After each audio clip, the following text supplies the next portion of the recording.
Welcome all. इस video में Nifty का एनालिसिस देख लेते हैं। ट्यूसडे हम किस तरह से ट्रेड प्लान कर सकते हैं, क्या इंपॉर्टेंट लेवल्स होगी ट्यूसडे के लिए, क्योंकि मंडे मार्केट क्लोज रहेगा, होली का फेस्टिवल है।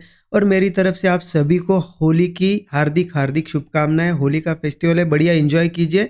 ट्यूसडे से हम यहाँ पे ट्रेड प्लान करेंगे। अब देखिए, ट्यूसडे के लिए ट्रेड प्लान करने से पहले फ्राइडे का एनालिसिस क्या था, क्योंकि फ्राइडे के लिए जो हमने एनालिसिस किया था उस हिसाब से इतना क्लियर ट्रेड बना, यहाँ पे ही एंट्री मिली और ये पूरा मूव आपको मिला होगा यहाँ पे, क्योंकि इतना क्लियर एनालिसिस था। एनालिसिस एक बार मैं बता देता हूँ क्या था फ्राइडे का। देखिए, बहुत क्लियरली हमने क्या डिस्कस किया था। ये क्लोजिंग जो है 830 के ऊपर हुई थी। ये यहाँ पे हमारी एक सपोर्ट लेवल थी 21,830 और मार्केट यहाँ पे इसके ऊपर क्लोज हुआ था। गैप अप करके यहाँ पे क्लोजिंग हुई थी 830 के ऊपर।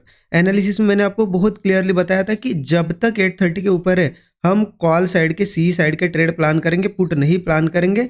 और गैप डाउन भी हो जाए, नीचे भी मार्केट ओपन हो तो हम ब्रेकआउट का वेट करेंगे, कॉल ही प्लान करेंगे, है ना। ये क्लियर एनालिसिस था। देखिए, उसके हिसाब से मार्केट बढ़िया गैप डाउन तो हुआ। गैप डाउन के बाद देखिए एक रेजिस्टेंस बना यहाँ पे, फिर से एक रेजिस्टेंस, फिर से, और ऐसा आया ब्रेकआउट। इतना क्लियर कट, मतलब क्लियर था हमारा कि 21,830 के ऊपर हम सिर्फ यहाँ पे ब्रेकआउट का वेट करेंगे। कोई भी ब्रेकआउट मिलता है तो कॉल लेंगे। यहाँ पे ट्रेड बना और ये जो मूव आया ना, ये 4-5 कैंडल में ही बहुत बड़ा टारगेट मिला। जो हम रिस्क रिवॉर्ड रखते हैं, जो हम एसएल रखते हैं 15 से 20 पॉइंट का मैक्सिमम, उस हिसाब से अगर देखा जाए ना तो ये 5 कैंडल में बहुत बड़ा टारगेट आया। इतना ज़्यादा वेट करने की ज़रूरत भी नहीं थी। मैंने पर्सनली भी यही ट्रेड प्लान किया और लगभग लगभग यहाँ पे निकल भी गया मैं। देखिए, टारगेट के हिसाब से देखा जाए ना 22,000, यहाँ पे 22,160 तक के भी हमारे टारगेट थे। पहला टारगेट भी यहाँ पे लगभग इस लेवल के आसपास आया। सेकंड टारगेट देखिए 22,160 का था। एग्जैक्ट 22,160 पे ही मार्केट यहाँ पे रिवर्स हुआ है, तो दोनों टारगेट हमें आते हुए दिखे हैं। अब देखिए ये जो ट्रेड था ना बहुत ज़्यादा सिंपल था। अब कुछ लोगों का यहीं पे बहुत ज़्यादा दिक्कत हो जाती है कि इतना सिंपल कैसे हो सकता है मार्केट, है ना।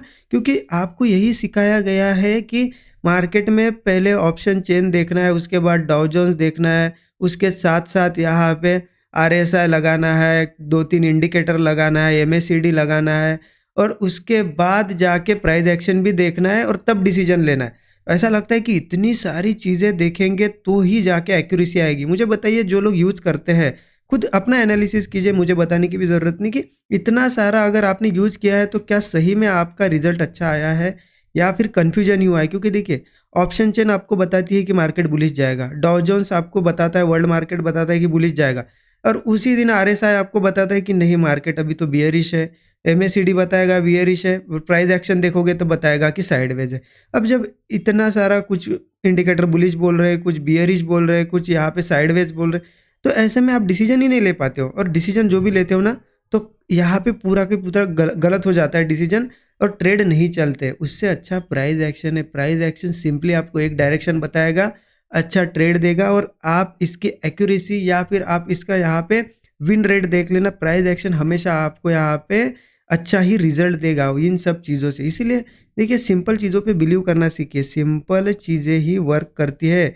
जैसा कि ये इतना सिंपल एनालिसिस था कि 21,830 के ऊपर सिर्फ हमें एक ब्रेकआउट ढूंढना है। मार्केट ओपन हुआ यहाँ पे, ऐसा यहाँ ब्रेकआउट बना, ब्रेकआउट पे क्लियर ट्रेड बना। इससे क्लियरिटी कितनी, इससे कम क्लियरिटी बाकी चीज़ों में यहाँ पे कम ही रहेगी क्लियरिटी। आप जितना भी देखोगे, प्राइस एक्शन आपको बहुत ज़्यादा क्लियरिटी देगा। अब इसके साथ कोई इंट्राडे में कोई ऑप्शन चेन, इंडिकेटर, ये वो चीज़ें देखने की ज़रूरत नहीं है मेरे हिसाब से। जो मैं आपको प्राइस एक्शन बता दूँ, कभी हमने डिस्कस किया ऑप्शन चेन के बारे में, कभी इंडिकेटर के बारे में डिस्कस किया। सिंपल प्राइस एक्शन से हम यहाँ पे ट्रेड प्लान करते हैं। आई होप आपने भी अच्छा ट्रेड प्लान किया होगा, ज़रूर कमेंट में बताइएगा, ठीक है। क्योंकि यहाँ पे एक ही सिंपल ट्रेड बना और टारगेट भी दे दिया, इससे ज़्यादा कुछ था ही नहीं, ठीक है। अब देखिए, यहाँ पे ट्यूसडे कैसे ट्रेड करना है उसके लिए 15 मिनट चार्ट पे चलते हैं। यहाँ पे मैं बता देता हूँ। देखिए, अगर देखा जाए ना, मार्केट कंटिन्यू यहाँ पे सेलिंग मूव में था, यहाँ पे कंटिन्यू नीचे आ रहा था। अब इन लेवल्स के आसपास क्या किया है देखिए, अगर मैं ये पैटर्न मार्क करूँ ना, एक बुलिश पैटर्न बना है यहाँ पे, ऐसा यहाँ पे। अब इस पैटर्न का नाम मैं नहीं बताऊंगा, आप खुद कमेंट में बताइएगा जो लोग जानकारी रखते हैं पैटर्न्स की, क्योंकि जानकारी रखना आपको ज़रूरी है अगर आप ट्रेडिंग करते हो तो इस तरीके से ये पैटर्न बना है, और इसका देखिए ब्रेकआउट भी आया है, मार्केट ऊपर के लेवल पे ट्रेड कर रहा है। तो ये पैटर्न बना है और मार्केट ऊपर होल्ड कर रहा है। अगर ट्यूसडे के दिन भी ऊपर ही होल्ड कर पाता है तो बहुत ज़्यादा चांसेस है अगेन ये कंटिन्यू करेगा, ठीक है। तो किस हिसाब से हमें क्या इंपॉर्टेंट लेवल्स निकल के आएगी, देखिए जैसा कि मार्केट ने यहाँ से देखिए ये मूव थोड़ा कंटिन्यू किया है। कंटिन्यू मूव दिया है, उसके बाद रिट्रेसमेंट दी है, लेकिन हो सकता है और थोड़ी सी कर ले रिट्रेसमेंट या फिर यही से चला जाए। तो सपोर्ट लेवल कौन से? जब तक मार्केट 22,000 के ऊपर है, ठीक है, ये जो लेवल है 22,000 की, जब तक इसके ऊपर है मार्केट में सेंटिमेंट क्या रहेंगे? बुलिश रहेंगे। क्योंकि चार्ट पे भी देखा जाए तो यहाँ पे चार्ट तो बुलिश बोल रहा है, लेकिन जो लोग चार्ट नहीं भी देखते, जो लोग लेवल टू लेवल ट्रेड करते हैं, उनको भी 22,000 मतलब एक राउंड नंबर है।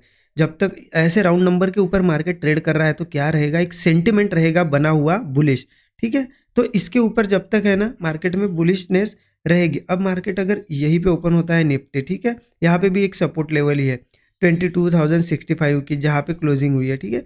तो यहाँ पे ओपन हो या फिर चलो गैप डाउन होकर 22,000 पे आए, या फिर बीच में भी एक सपोर्ट ले लो 22,030 का। तो ये 2-3 जो सपोर्ट है ये हमारे लिए इंपॉर्टेंट है। अब मार्केट यही ओपन होता है, यहीं पे कंसोलिडेट करके ब्रेकआउट देता है, बहुत अच्छा है। थोड़ा सा नीचे ओपन होता है या नीचे आता है 22,030 पे या फिर 22,000 पे चलेगा। हमें 2-3 सपोर्ट पे कहीं पे भी रिस्पेक्ट करें मार्केट और ब्रेकआउट दे, हम कॉल साइड का ट्रेड प्लान करेंगे। स्टॉप लॉस कितना होगा? 15 से 20 पॉइंट का होगा मैक्सिमम। टारगेट हम 1:3 रखने की कोशिश करेंगे, ठीक है। हाँ, 22,000 के नीचे आता है तो क्या होगा? सेंटिमेंट थोड़े से बियरिश साइड चले जाएंगे। तो इसके नीचे अगर अच्छा कोई सेटअप बनता है तो ही ट्रेड लीजिए, क्योंकि देखिए इस तरीके का ब्रेकडाउन भी बन जाएगा। फिर 22,000 के नीचे अगर आएगा ना तो देखिए ये सपोर्ट सपोर्ट, और फिर इसके नीचे जाएगा तो ये ब्रेकडाउन भी बन जाएगा, तो सेंटिमेंट बियरिश हो जाएंगे। तो आप इसके नीचे अगर कुछ मिलता है सेटअप अच्छा ब्रेकडाउन वगैरह तो पुट ले सकते हो, अदरवाइज फिर अवॉइड कर दो, नहीं समझ रहा है तो, ठीक है। अब ये हो गया अगर फ्लैट वगैरह ओपन होता है। तो गैप अप होता है तो क्या करना है? देखिए गैप अप भी होता है ना, मार्केट बुलिश है वैसे भी, यहाँ पे सपोर्ट पे ही क्लोजिंग मिली है। गैप अप भी होता है तो ठीक है, थोड़ा सा करेक्शन करने, थोड़ा करेक्शन करने के बाद अगर वो होल्ड करके अगेन ब्रेकआउट अगर देता है तो हम कॉल साइड का ट्रेड जरूर प्लान कर सकते हैं ऊपर के साइड। अब ऊपर रेजिस्टेंस कहाँ पे आ जाएगी? देखिए रेजिस्टेंस की बात करें ना तो यहाँ पे लगभग लगभग देखिए, पहली बात तो ज़्यादा बड़ा गैप अप नहीं हुआ, अगर यही कहीं होता है और यहीं से ब्रेकआउट मिलता है तो रेजिस्टेंस एक यहीं पे आ जाएगा लगभग लगभग 22,000 22,200 एंड 22,215 एक रेजिस्टेंस लेवल है, ठीक है। ये है रेजिस्टेंस लेवल। अगर इसको भी ब्रेक करता है मार्केट तो फिर मार्केट धीरे धीरे 22,350 तक जा सकता है, ठीक है।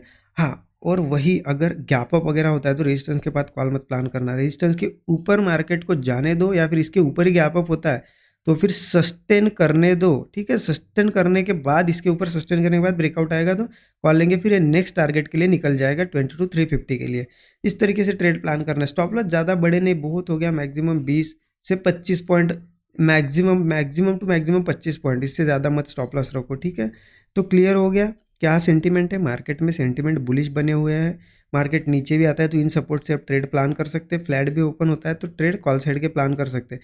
और छोटा मोटा गैप अप होता है, थोड़ा करेक्शन होने दो, उसके बाद ब्रेकआउट पे कॉल लेना। और ज़्यादा बड़ा गैप अप होता है तो इसके ऊपर रेजिस्टेंस के ऊपर सस्टेन कर रहे हो तो फिर कॉल लेंगे, ठीक है। नीचे आता है तो आपको पता है यहाँ पे सेंटिमेंट बियरिश होंगे, तो थोड़ा बहुत होल्ड करके अगर नीचे आता है तो ही पुट आप प्लान कर सकते हो, अदरवाइज रहने दो, अवॉइड कर दो। मार्केट को देखो, वॉच करो, कन्फ्यूजन अगर लगता है तो, ठीक है। और देखिए हॉलीडे बड़ा है, सैटरडे संडे मंडे हॉलीडे 2-3 दिनों का। जो लोग लर्निंग करना चाहते हैं, सीखना चाहते हैं, बिगिनर्स, उनके लिए हमने एक ऑफर रखा है कोर्स पे, ठीक है। एक डिस्काउंट रखा है जो 13 आवर्स का हमारा कोर्स है। और कोर्स देखिए मैंने कितनी बार इसके बारे में आपको बताया, प्योर प्राइस एक्शन बेस है, कोई इंडिकेटर नहीं, कुछ नहीं सिखाया गया। सिंपल प्राइस एक्शन रीड करना और ये लेवल्स जो मार्केट आपको पता है डॉट टू डॉट रेजिस्टेंस, ये 22,160 का रेजिस्टेंस था एग्जैक्ट, उसको फॉलो किया। तो ये डॉट टू डॉट लेवल्स कैसे निकालना है, क्योंकि उसके लिए कुछ मेथड्स होती है, उसका यूज़ करके एनालिसिस करना पड़ता है। तो डेली आपको ऐसी डॉट टू डॉट लेवल मिलेगी, ठीक है। उसके साथ साथ money management, risk management, psychology कैसे बिल्ड करना है, और स्टॉप लॉस से छोटे रख के बड़े टारगेट्स कैसे प्लान करना है, आपका कैपिटल कैसे इंक्रीज करना है, सब कुछ चीज़ें 13 आवर्स के कोर्स में सिखाई। और इस पर डिस्काउंट हमने रखा है, आप ये कूपन कोड यूज़ कर सकते हो होली, ये HOLI, ये कूपन कोड अगर यूज़ करोगे तो होली स्पेशल डिस्काउंट मिलेगा आपको, 20% का एक बड़ा डिस्काउंट मिलेगा। इसको चेकआउट करना है तो आप क्या कर सकते हो, इस वीडियो के डिस्क्रिप्शन बॉक्स में जाइए, वहाँ पे आपको कोर्स की लिंक मिल जाएगी, ठीक है। चेकआउट ज़रूर कर सकते हो, बिगिनर भी कर सकते हो। बेसिक टू एडवांस कोर्स है, जो लोग एडवांस लेवल पे ट्रेड कर रहे हैं लेकिन दिक्कतें आ रही है, नहीं कर पा रहे ट्रेडिंग, वो भी यहाँ पे कोर्स ज़रूर चेकआउट कर सकते हो। बाकी देखिए वीडियो अच्छा लगा ना, कमेंट में ज़रूर बताइएगा, अच्छा लगा तो ही बताइए, अगर अच्छा लगा लाइक कर दीजिए, अपने दोस्तों के साथ शेयर कीजिए। Thank you so much everyone.